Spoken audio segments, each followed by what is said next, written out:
Well, good morning, everyone. Thank you for joining me today for story time. This is Miss Pam, and I'm here for the Upper Chichester Library. I'm going to bring a story to you today called The Country Bunny and the Little Gold Shoes. It's the 75th anniversary edition, and you can even download a free audiobook from this one. It's by Du Bois Hayward, and the pictures are by Marjorie Flack, and it's a Houghton Mifflin book. So here's some pictures on the inside. So cute, all the different little bunnies.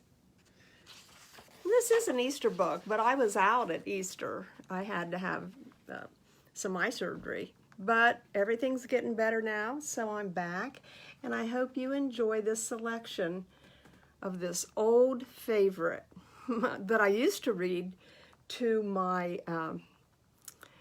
elementary school classes, and it was recommended to me by a dear teacher friend, The Country Bunny and the Little Gold Shoes. There's the gold shoes, and there's the country bunny. We hear of the Easter bunny who comes each Easter day before sunrise to bring eggs for boys and girls, so we think there's only one. But this is not so. There are really 5 Easter bunnies, and they must be the 5 kindest and swiftest and wisest bunnies in the whole wide world. Because between sunset on Easter Eve and dawn on Easter morning, they do more work than most rabbits do in a whole year.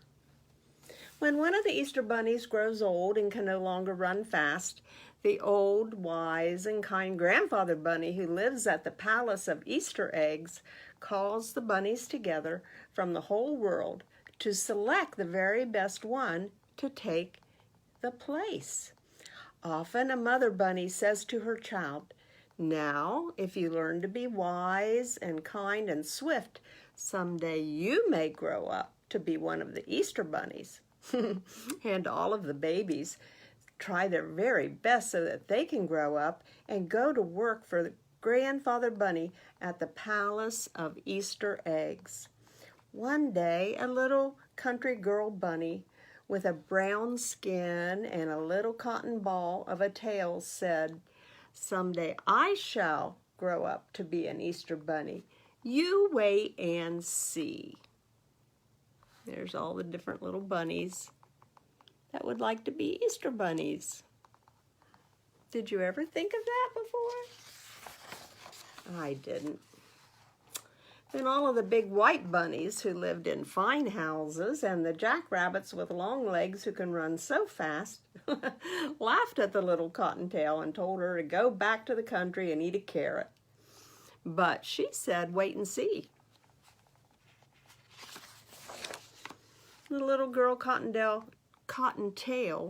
grew up to be a young lady Cottontail, and by she had a husband, and then one day, much to her surprise, there were 21 Cottontail babies to take care of. Look at all those babies! And then the big white rabbits and the jacks with long legs laughed and laughed, and they said, "What did we tell you? Only a country rabbit would go and have all those babies. Now take care of them and leave Easter eggs to great big men bunnies like us." And they went away, liking themselves very much. Cottontail stopped thinking about hopping over the world and lovely eggs for little boys and girls, and she took care of her babies. And one day when her children stopped being babies and were little girl and boy bunnies, she called them to her and said, "Now we are going to have some fun."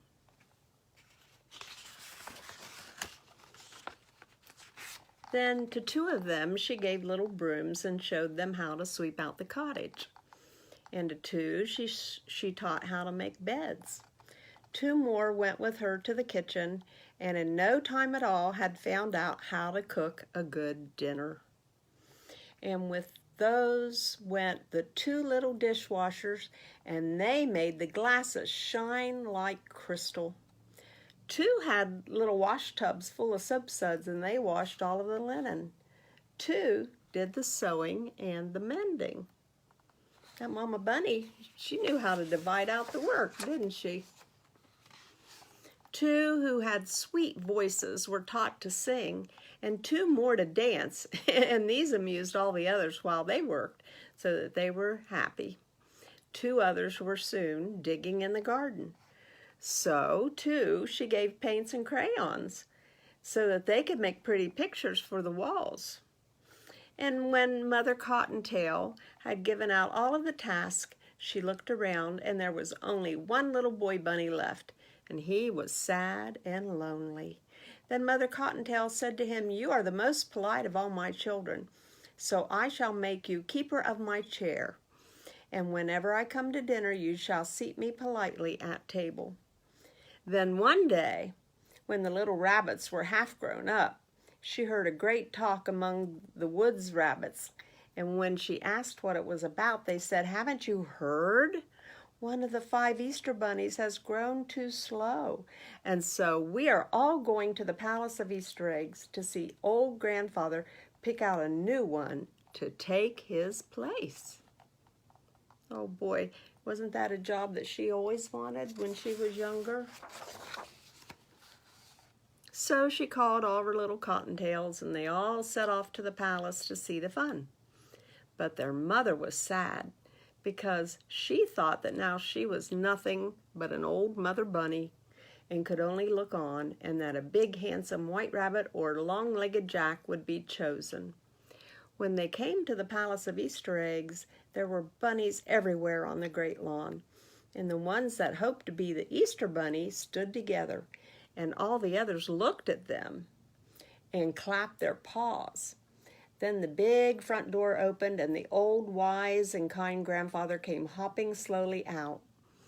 And he told the biggest of those with the longest legs to show what they could do. They jumped and ran and showed him their pretty white fur, and they were all very fast and very clever. Can you see them down there hopping with their long legs? But still, he did not pick one. And he said to them, "You are pretty and you are fast, but you have not shown me that you are either kind or wise." Then his kind old eyes looked everywhere, and at last they rested on little Cottontail Mother, where she stood with her children around her. And he called her to come right up to the palace steps. So she took her 21 children and went up and stood before him. And when he spoke, his voice was so kind that she was not frightened at all. And he said, "What a large family you have, my dear. I suppose they take all of your time." But she said, "Well, when they were babies, that was so. But now they are all so well trained that they do most of the work for me." "Ah," he said, smiling, "you must be very wise to train so many children so well. But tell me, do they always look so happy, and do they always hold their ears up so prettily?"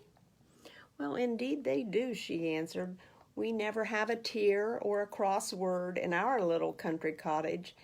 And if I do say so myself, they do carry their ears better than most bunnies."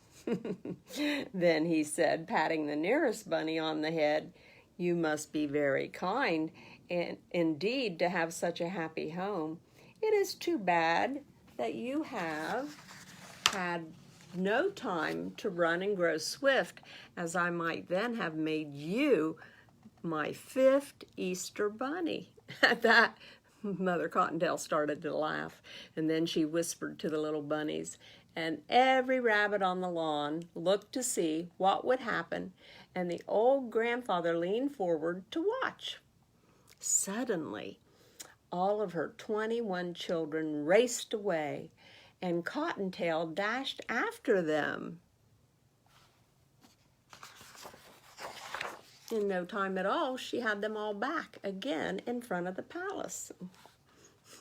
What was she showing him? That she could race around and be fast too. And then the old, kind, wise grandfather bunny said, "Oh, I see that you are swift also. It is too bad that you cannot go carry my eggs, because you will have to stay at home to take care of your children." Mother Cottontail nodded her head to the little ones, and they all formed a line and bowed low to the grandfather. Then she stepped in front of them, and she said, "They will take better care of the house than I." Then she called them up 2 by 2, and as she put her hands on the heads of each pair, she said, "These are my sweepers. They keep the cottage as clean as your hand. These make the beds without a wrinkle. These cook my dinner. These wash the dishes. These tend the garden. These wash and dry all the clothes. These do the mending. These sing and these dance to keep us merry while we work. These are learning to paint pretty pictures for our walls. And this littlest one of all always pulls my chair for me when I sit to table. So, you see, I can leave them to take care of the house until I come home." Then the old, wise grandfather said, "You have proved yourself to be not only wise and kind and swift, but also very clever. Come to the palace tomorrow afternoon, for that is Easter Eve, and you shall be my 5th Easter bunny." Wow! She got what she wanted when she was younger, didn't she? She's going to be the Easter bunny. One of the Easter bunnies. The next evening, Cottontail knocked on the big front door and was admitted to the palace. There she stood in her funny country clothes, but none of the other 4 Easter bunnies laughed, for they were wise and kind and knew better.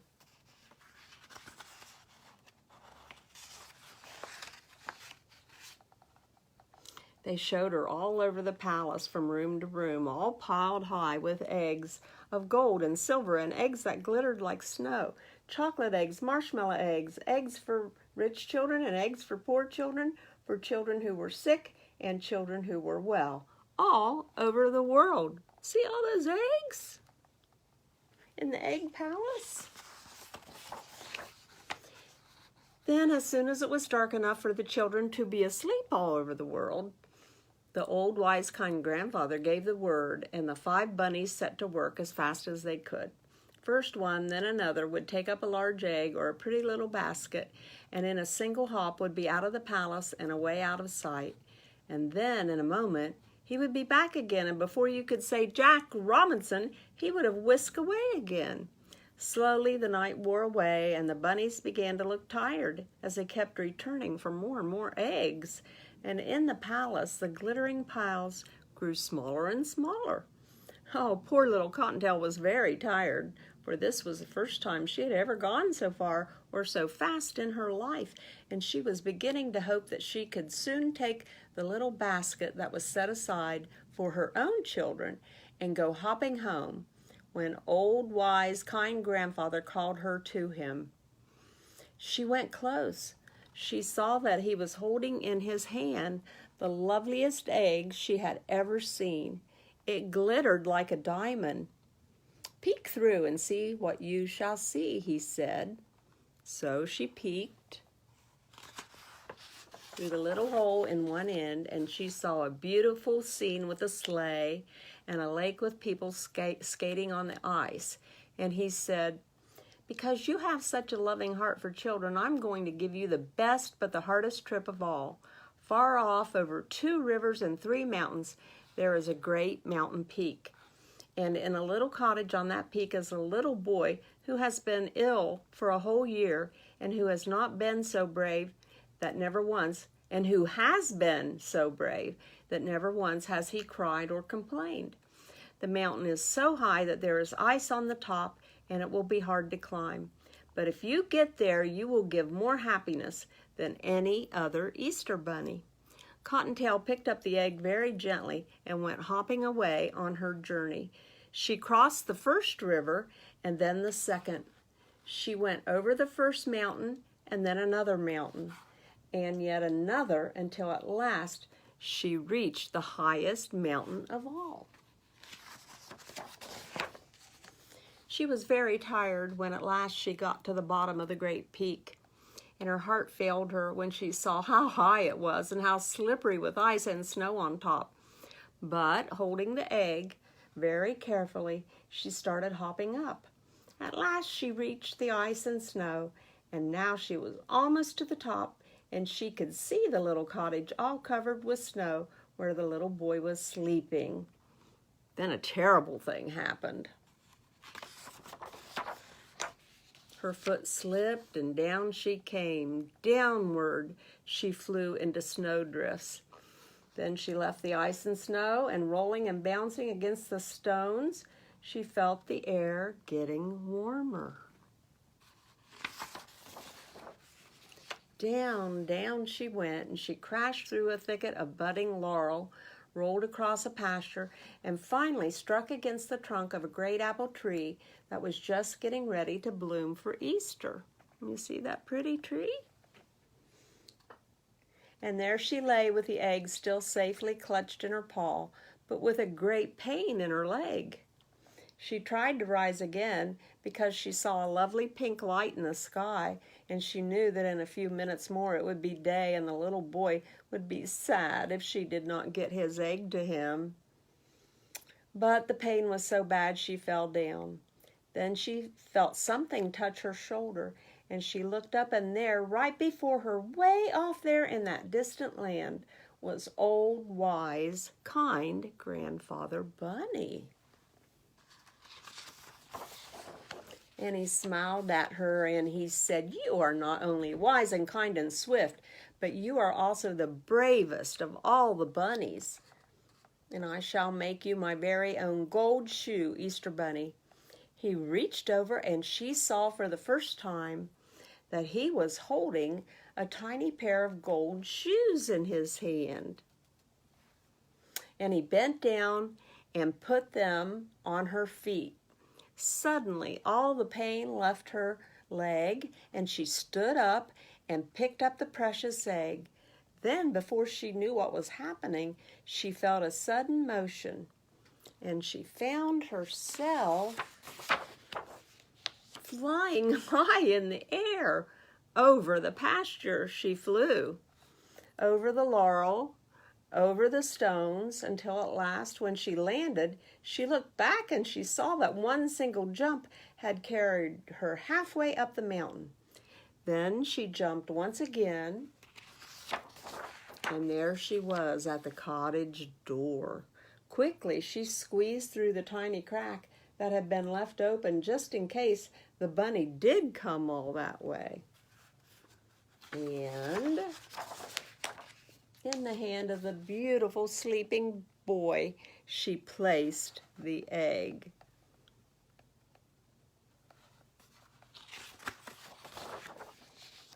Then, just as the Easter morning sun rose over the edge of the world, she jumped quickly back to the palace, where she found her little basket for her own little bunnies, and went hopping back home to give them a happy Easter.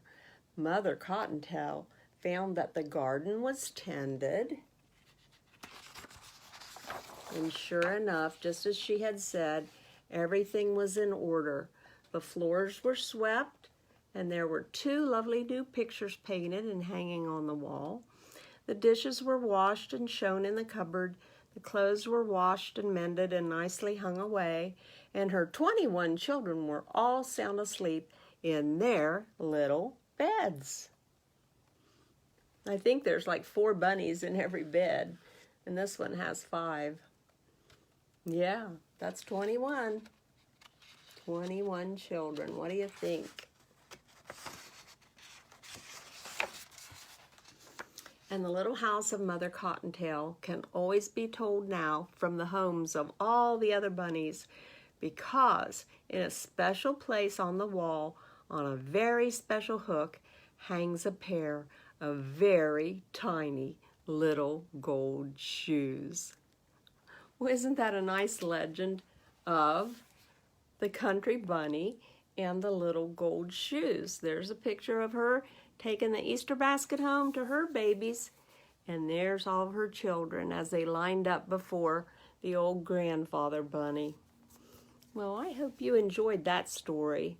That shows you that she was a very good mother, and brave and swift and kind and clever, wasn't she? Thank you for joining me today, and I hope you'll come back again next Monday at 10:30 for story time. And I'm Miss Pam for the Upper Chichester Library. You can always come and check out some books as we are still having curbside service. Thank you. Have a good week. Bye-bye.